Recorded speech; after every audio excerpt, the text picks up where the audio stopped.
It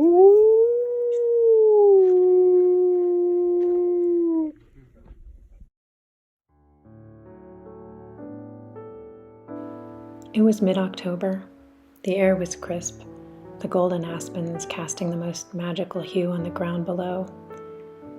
As is often the case for me in fall, I was convinced that life could not get any more beautiful. That's when I got an email asking if I could foster a 2-year-old female wolfdog named Lupa, who had been surrendered to a shelter about an hour and a half away from me 5 months earlier. For those that don't know, wolf dogs who end up in municipal shelters are almost always euthanized. The fact that Lupa was still alive after 5 months is a testament to the love and dedication that a small handful of shelter staff had for her. She was described as shy, timid, fearful of men, accepting of women and large dogs, and an escape artist. She also had a bite history, and as such, there weren't many people willing to take her in. When I picked her up, I can honestly say that it was love at first sight. She leaned against me in the backseat of the car on our drive home, shaking with fear, and my heart melted for this sensitive soul who had already been through so much.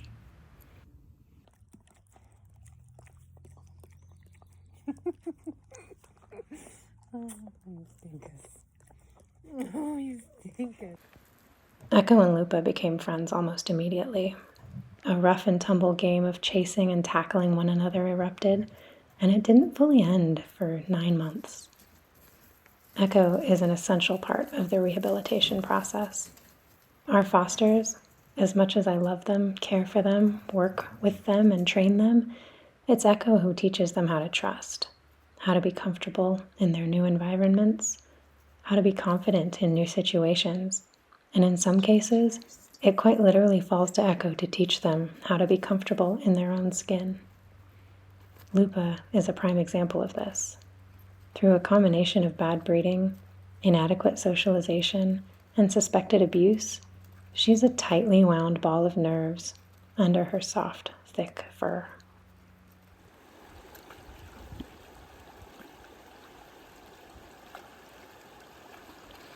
Our daily trips to the creek were therapy for her. Her tensions seemed to dissolve momentarily as she splashed in the water, dug in the soft mud, chewed on the grass, wrestled with Echo, and played with sticks. We were limited in where we could hike. Her fear of riding in vehicles and encountering new people ruled out most of the hiking trails in our area. So each day we hiked one of 2 available trails within walking distance of our house.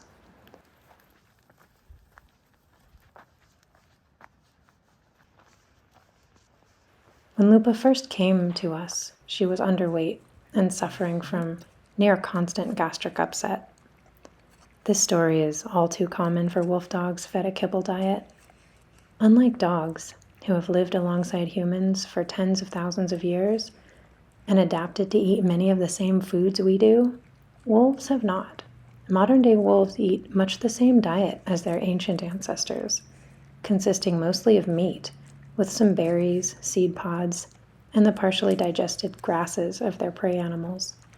Wolf dogs, as a result of their recent wolf ancestry, are much more likely to inherit sensitivities to grains, potatoes, and other starchy ingredients commonly found in commercial pet food.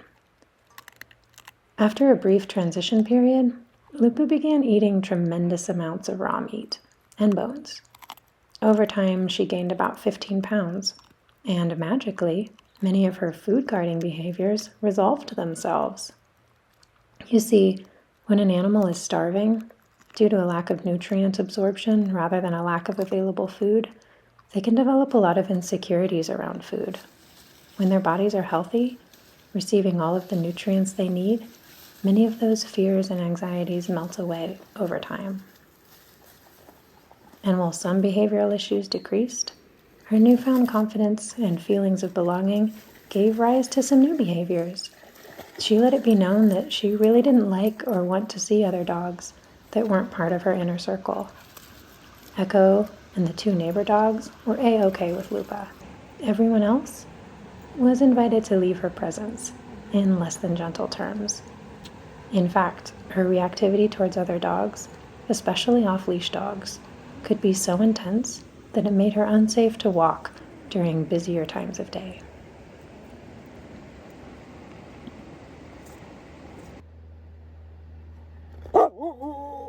In the time Lupa was with us, I estimate that we walked over 400 miles together. I estimate that she ate close to 600 pounds of food. There are over 3,000 videos on my phone, and she's featured in most of them. I can't begin to express what she meant, what she means, to both Echo and me. Even now, reflecting back on these clips of our time together, I'm filled with emotion, reminded of all the reasons Wolfdog Rescue is so dear to my heart.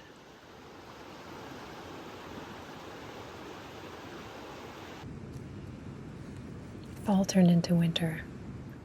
Icicles formed on bare branches, and the shallow edges of the creek froze over. Our she-wolves derived such pleasure from crunching the ice. They truly love winter.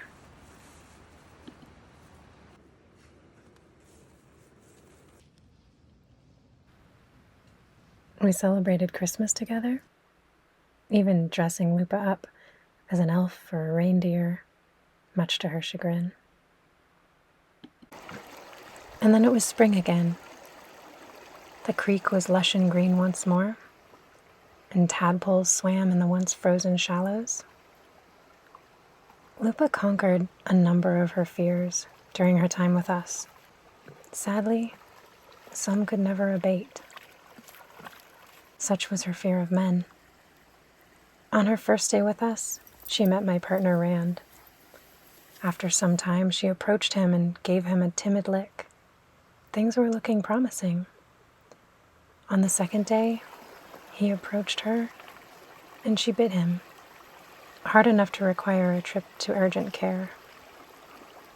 From that day on, no matter how many times she saw him and heard his voice, no matter how many neutral or positive experiences we tried to create around him, his presence, even from afar, would send her anxiety over the edge. This made caring for her within our family extremely difficult. She couldn't come into the house with us and ended up spending nights in a crate in our guest house. She couldn't ride in the car with our family. And to make things even more complicated, she had a pretty severe case of separation anxiety. Lupa couldn't be alone, even for 10 minutes, without crying and howling. She needed to be with me or with Echo every hour of the day. The only exception to this was at night, in her crate, when she would settle in and fall asleep without issue. And so, for 9 months, Echo carried a tremendous amount of responsibility, being Lupa's near full-time nanny. Echo missed out on a lot of family time. She missed out on trips and hikes we would have typically gone on. As much as Echo deeply loved Lupa, I could see it was wearing on her. She was tired. Lupa's invitations to play would more frequently go ignored. Her in-your-face style of affection would sometimes hit a nerve. And while Echo was only ever tremendously patient, good-natured, and nurturing towards Lupa, I knew she couldn't continue to spend all of her waking hours looking after another animal. As much as my heart yearned for a different outcome, as much as my heart wanted to hold on to Lupa forever and bask in her crazy, over-the-top, playful love and affection, I knew I couldn't. I had to remind myself daily that I had known from the beginning that fostering was never going to be a happily ever after, but a bridge between hopelessness and a bright future. Still, Lupa's higher than average needs made it difficult to imagine her perfect home. It had to be one without men. It had to be one where she could have near constant companionship from either a beloved human or canine companion. However, her new and increasing selectivity towards other dogs meant it had to be the right fit. Probably a single dog, probably a male or very tolerant female. It had to be someone with extensive Wolfdog experience, who wouldn't be intimidated or overwhelmed with some of Lupa's more challenging and intense behaviors. It had to be one with an understanding of Wolfdog nutrition and their sensitivities, who was willing to continue her raw diet. It had to be someone with higher than 6-foot fencing, with dig guards and lean-ins or hot wire to prevent digging under or jumping over the fence. These kinds of private homes do exist, and they are extremely, extremely rare. I was haunted by the thought of choosing wrong, only to find out sometime later that she had been euthanized due to a bite or an escape or a dog fight. And so I made the decision to look for a sanctuary placement for her. One where she would have a very limited number of caretakers with Wolfdog experience. One where she could have 24/7 companionship with another Wolfdog. And one where she would have a large, secure, and escape-proof enclosure.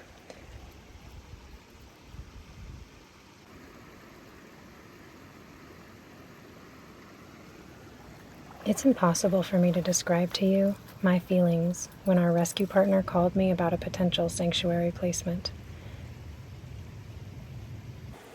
I felt my eyes water and my heart close defensively around the space she inhabited within. But as I heard the details, the large grassy enclosure, the lonely male Wolfdog needing a companion, and the professional team of female handlers, I realized it ticked all the boxes. After a few more phone calls, an exchange of photos and videos, and an ongoing text conversation, we finalized arrangements over the next few days for me to transport Lupa to their location in Colorado. It seemed incomprehensible to me that after 9 months, that I only had a few more days with her. How could we say goodbye? I think I was just going through the motions, waiting for it to sink in. The day before we left, the three of us roughhoused and played on the floor for a long time, saying goodbye to the little wolf pack we had forged over so many months. And then it was time to go.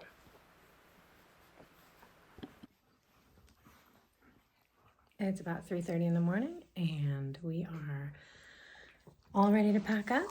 Lupa has had her breakfast, and she's had already about a mile walk, and she went potty, and she pooped, and she is, although she would disagree with you, she is ready to pack up in her crate and start the 7-hour drive to Colorado.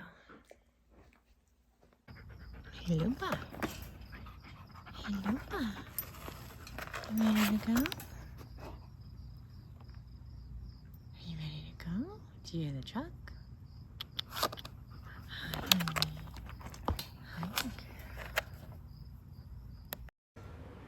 We packed up while it was still dark and drove. The sunrise was beautiful.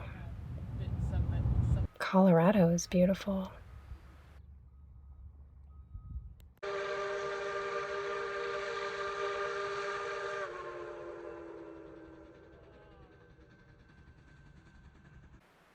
Her new home is beautiful. Her new companion, Socrates, he's beautiful too. I didn't get to witness their official introduction, but I'll insert a couple of pictures at the end of the video to show you how they're getting on. I knew she'd love it here. I knew she'd be happy. I knew she was wanted and loved. That didn't really make it easier. One of the really beautiful things that I'll hold on to when I think about her life thus far is that a lot of people had to come together to love her and support her. She spent 5 months in a municipal humane society, which is absolutely unheard of for wolf dogs. They are almost always euthanized within a very short time, unless a rescue can get them out. But several members of the staff were fiercely on her side and advocated for her in every way. Then I brought her home as a foster, and she spent 9 months with me. And even more importantly, with Echo.